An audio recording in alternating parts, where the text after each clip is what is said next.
tunaelekea katika uchaguzi mkuu wa baraza letu la Waislamu wa Tanzania BAKWATA, na tujiandae kwa hilo kama baraza la mashehe na taasisi zingine za Kiislamu, kwa sababu baraza linapokea taasisi zote kama jinsi viongozi wake wanavyotoka katika taasisi mbalimbali za kidini au twarika mbalimbali za kitasawuf.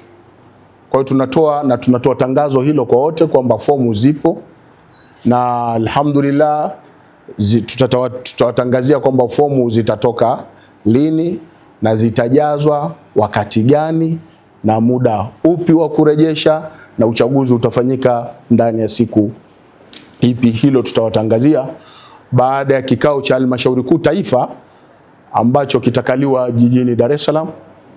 Tutakuja kuwashirikisha kwenye kikao kingine na fomu zitakuwa wazi insha Allah, kuanzia ngazi ya misikiti, kuanzia ngazi ya wilaya, mikoa mpaka taifa kwa ujumla. Kwa hivyo baraza letu lilikuwa ni kutoa ripoti na taarifa kwamba tunaelekea katika uchaguzi mkuu wa mwaka 2026 kwa nafasi mbalimbali katika ngazi ya msikiti, ngazi ya kata, ngazi ya wilaya, ngazi ya mkoa mpaka ngazi ya taifa. Na viongozi wanaochaguliwa ni viongozi wenye sifa na wenye utu, ambao hawana zile tabia ambazo zinamtoa mtu katika ubinadamu au murua. Kama Mtume SAW alivyosema, wa khaliqin nasa bi khuluqin hasan, tangamana, ishi na watu kwa tabia zilizokuwa njema. Kwa hiyo tunakwenda kupata viongozi ambao watakuwa wana utu, lakini viongozi ambao wabobezi, lakini viongozi ambao wenye taaluma katika sekta ambazo wanataka kugombea, na jambo hili ni demokrasia. Tunasubiri tu taarifa ya mkutano wa halmashauri na namna tutakavyopewa ratiba kutoka makao makuu ya Baraza Kuu la Waislamu Tanzania BAKWATA.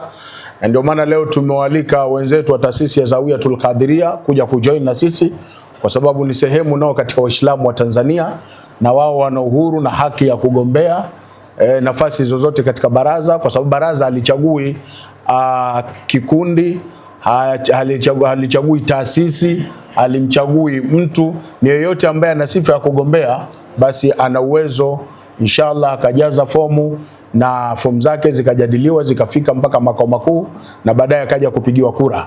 Na kuna nafasi ambazo watu hawapigiwi kura, kwa mfano kama nafasi ya shekhe wa kata, imamu wa msikiti, shekhe wa wilaya, shekhe wa mkoa, mpaka mheshimiwa mufti wa Tanzania.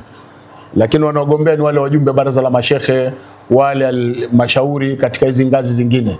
Hawa ndio watu wanaochaguliwa kwa kupigiwa kura. Kwa hivyo pia tuna jumuiya zetu za Juvikiba, jumuiya ya vijana wa Kiislamu la Tanzania, lakini jumuiya ya wanawake Juakita wa Kiislamu Tanzania ambao wako chini ya Baraza Kuu la Waislamu Tanzania BAKWATA. Kwa hivyo BAKWATA imeeneza mizizi yake na mashina yake kila kona, walillahi alhamdu.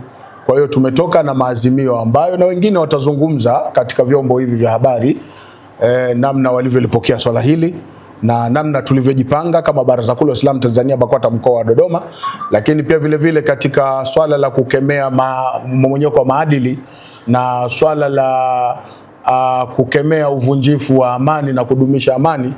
Tumewalika ndugu zetu wa vyombo vya ulinzi na usalama, tumekuwa nao pamoja na wao wamesikia kama viongozi wa dini tunakwenda wapi, tunataka kufanya nini, na tutakapofikia katika swala zima la uchaguzi pia vile tutawalika waje wa join na sisi ili wayajue ya ndani katika taasisi yetu ya Baraza Kuu la Waislamu Tanzania BAKWATA, na namna tunavyo shirikiana na wao katika kuhakikisha tunadumisha amani na utulivu wa taifa letu, lakini tunadumisha na kuhamasisha jamii nzima iwe ni jamii ya maadili mazuri.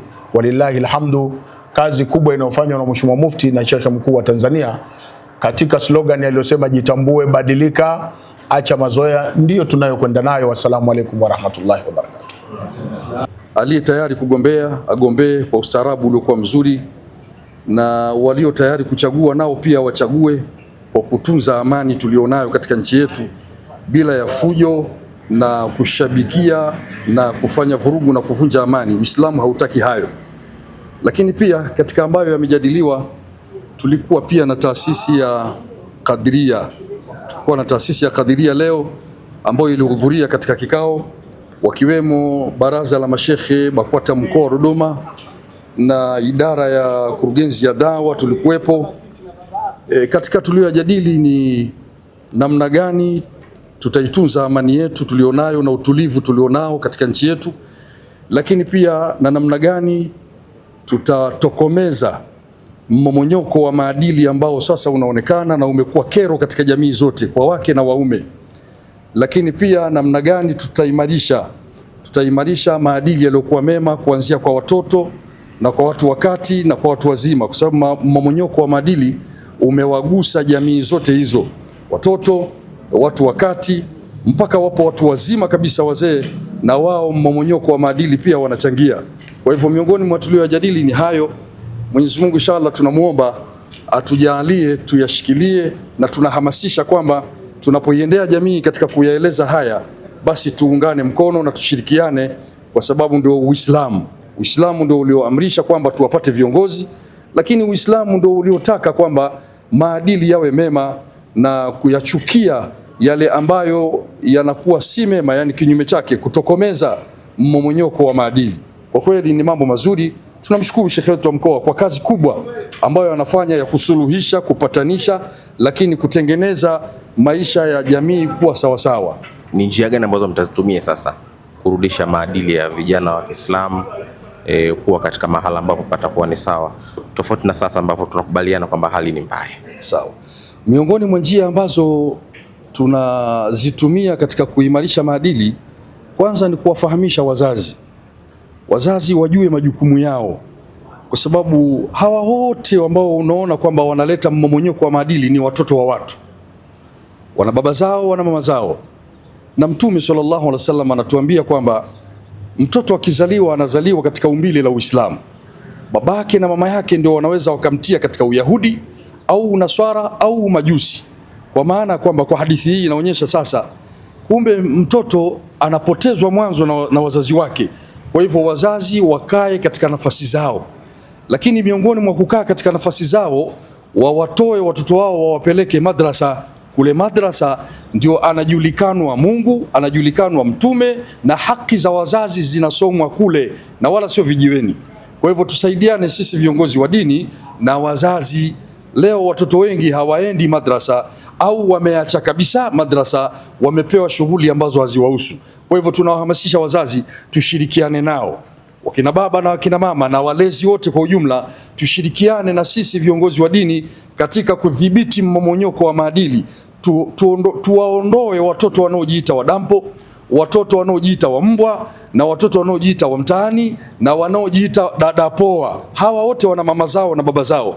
Kwa hivyo lazima wazazi tushirikiane katika kuwanyoosha hawa ili warudi katika dini. Dini peke yake ndio ina maadili yaliyokuwa mema. Fadhakkir innama anta mudhakkir lasta alayhim bimusaytir.